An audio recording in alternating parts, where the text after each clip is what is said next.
Hey guys, welcome back to the channel. Today we're going to check out the brand new Xperia 1 Mark II, the successor to last year's Xperia 1, the 4K display on a smartphone from Sony. Obviously triple camera setup now with a new additional Zeiss optics and a lot of new features that are definitely making this a very unique and compelling flagship in 2020. This is TK and this is XTA TV. So this is the Xperia 1 Mark II. Some of the main specifications that we're going to look here obviously is the Snapdragon 865. We have 8 gigs of RAM, 256 gigs of internal storage. Now this is expandable via micro SD card that's also present here with a toolless capability of opening. So you can basically just use your nail. You can put in an SD card. It supports AT&T, T-Mobile, and as well as Verizon and Sprint. Unfortunately, no 5G connectivity, but 4G LTE is definitely supported here with some good speeds. As far as the camera setup that we have here, or let's talk about the display since we have that in front of us. This is a 21:9 aspect ratio, very similar to the Xperia 1 from last year. It's a 6.5-inch display, 4K HDR OLED panel. Of course, delivers some of the best graphics possible. Of course, the highest resolution when it comes down to video consumption because no other device other than the Xperia 1 supports a 4K panel. It is a 60 Hz display, but it also does have some basically software optimizations to provide us a graphic smoothing to basically emulate a 90 Hz refresh rate display. And we'll get a chance to talk about that in a little bit more. The camera on the front we have is an 8 megapixel camera capable of shooting 1080p video. We also have front-facing speakers. Both the top and bottom speakers are now front-facing. No longer is it present on the bottom the way we had it with the Xperia 1. On the right side, we now have a combined power and fingerprint sensor. So the ability of unlocking the device and shutting it off is in the same button. We no longer have a dedicated power button. Volume rocker, we still have that dedicated camera key. That's really, really nice. And of course, by just pressing it and holding it, initiates the camera and we'll be able to start taking pictures. Half press takes basically into autofocusing, and of course, full press takes the image. The other option here on the left, we pretty much just have that SIM tray and of course, SD card. On the top, we have that 3.5mm headphone jack supported by a dedicated DAC, one of the microphones, of course. On the bottom, the other microphone for the camera with a USB-C port.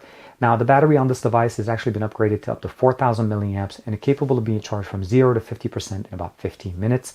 We have, of course, wireless charging, which is also a new addition built into the Xperia 1 Mark II. The box is pretty simple. We get a USB-C to USB-C charging cable, an actual pair of headphones that is obviously wired since we have a headphone jack now.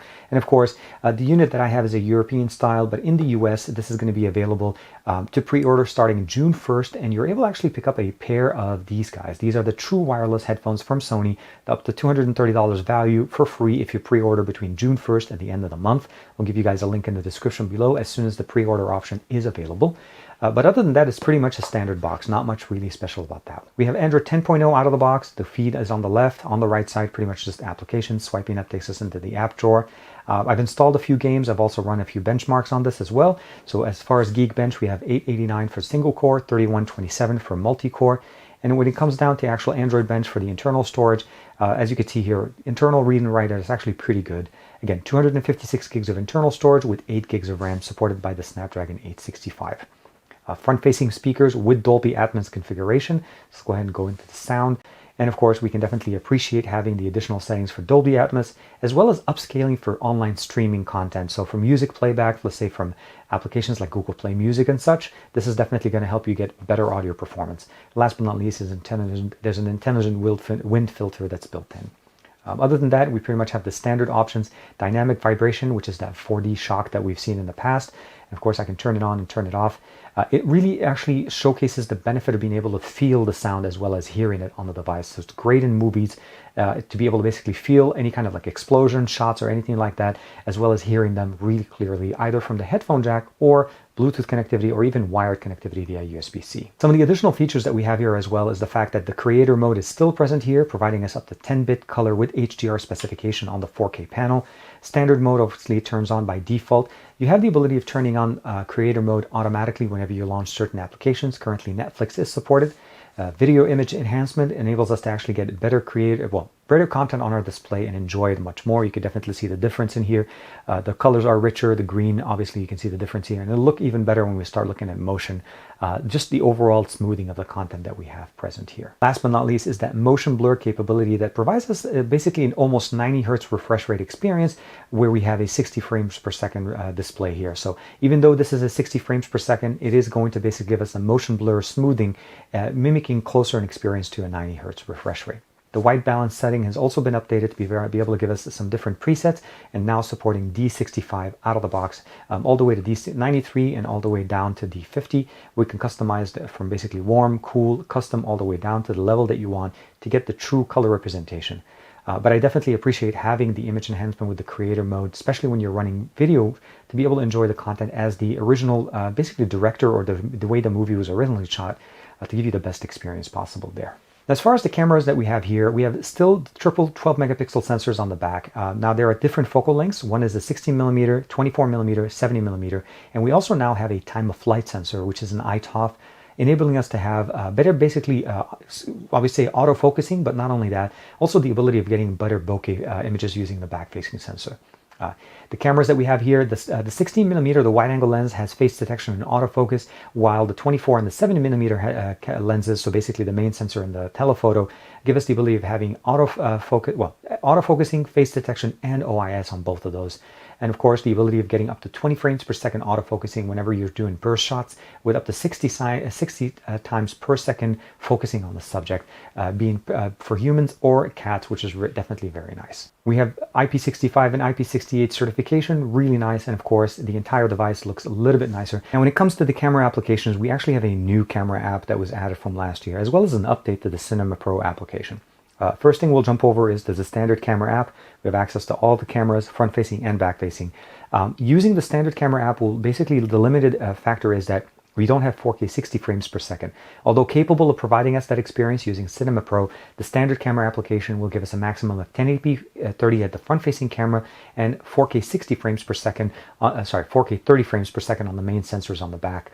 To be able to get that 60 frames per second, we do need to switch over to the Cinema Pro application. We have the ability of jumping into different apps, of course, slow motion, Google Lens, portrait, basically selfies, as well as creative effect and panorama.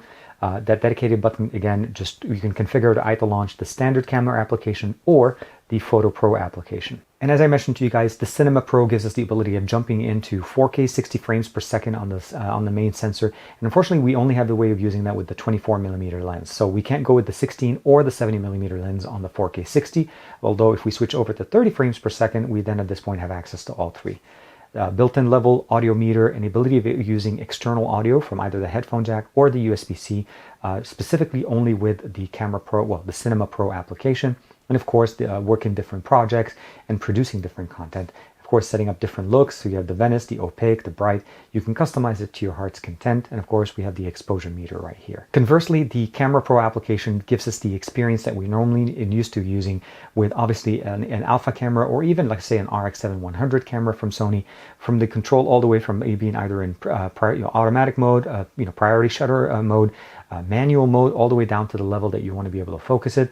And of course, setting the shutter speed, the white balance, and of course the autofocusing level, everything down even to the ISO, changing the different lenses that we want, as well as also changing, turning on and turning off the histogram with the level. And last but not least is the ability of customizing the entire experience down, again, as if you're using a Sony Alpha camera. Very nice. And of course, when you find that right configuration, you can lock it and use the camera button here, half press to be able to get the focus level, and then of course full press to be able to take that picture. Very nice and very, very good in the sense of what you're able to see. Let's go ahead and take a look quickly at some images and of course a video that I did using the main sensor on the back at 4K 60 frames per second with the Cinema Pro application. Now let's switch over to the Cinema Pro application. This is going to be the best experience you're able to get as far as the cameras that we have here. You not only are able to control which camera, which lens, which ISO, white balance, down to the granular level, as well as the ability of going to 4K 60 frames per second on this. And you also have an audio meter, and as well as accepting external audio via the headphone jack or even USB-C. Now switching it over to gaming, we obviously have a dedicated gaming experience here to be able to tune it between performance, balance, or battery savings. Built-in screen recorder, screenshot, as well as the ability of focus mode, which enables us to actually disable notifications and clearing up some RAM for the best gaming experience. The recording here is really nice because it also incorporates the functionality of being able to use the front-facing camera to give us the best experience, especially if you want to be in the actual moment as you're recording video. And it's very simple. We'll go ahead and hit OK. And of course, once you're ready to go ahead and launch it and enjoy the fact that because of the wider angled display, your fingers are not sitting in the middle of the action. They're actually sitting all the way on the right side, and you have front-facing speakers to enjoy the gameplay. And here's a quick example of a gameplay that I was able to do a couple of hours ago on with PUBG.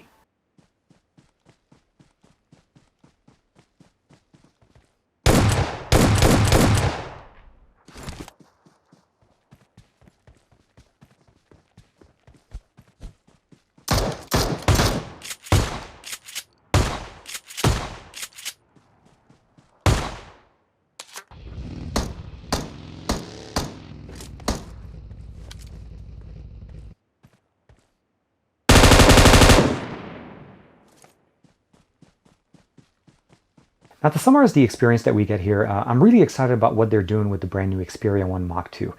All in all, the experience that we're getting here obviously is definitely a fine-tuned, upgraded version of what we had last year.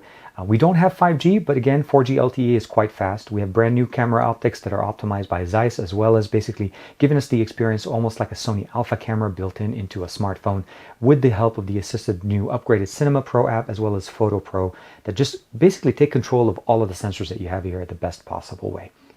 Front-facing experience on this, again, is only 1080p, so if you're using this, I recommend you using the main sensors on the back. Wireless charging, 4,000 milliamp battery, Snapdragon 865, 8 gigs of RAM. A lot of the specifications that we're looking here are obviously top-notch. Keep in mind, again, if you do decide to pre-order this between June 1st and the end of June, you're able to pick up a free pair of the new Sony headphones. That are basically true wireless ANC headphones that are built in from Sony that work great, not only with the ability of using the 3 months free trial service that you're able to get from Tidal, but also the ability of listening to 360 audio that is tuned to work with both these pair of headphones or even the over-the-ear headphones from Sony. So really nice and a great little gift. And again, available on Amazon and some of the other retailers, unlocked, and works with AT&T, T-Mobile, Sprint, and Verizon.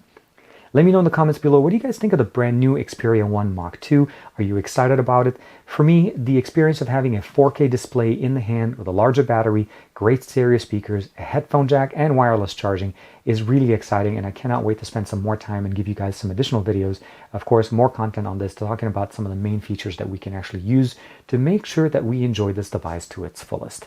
Like and subscribe as usual. Make sure to check out my channel, and I will see you guys in the next video.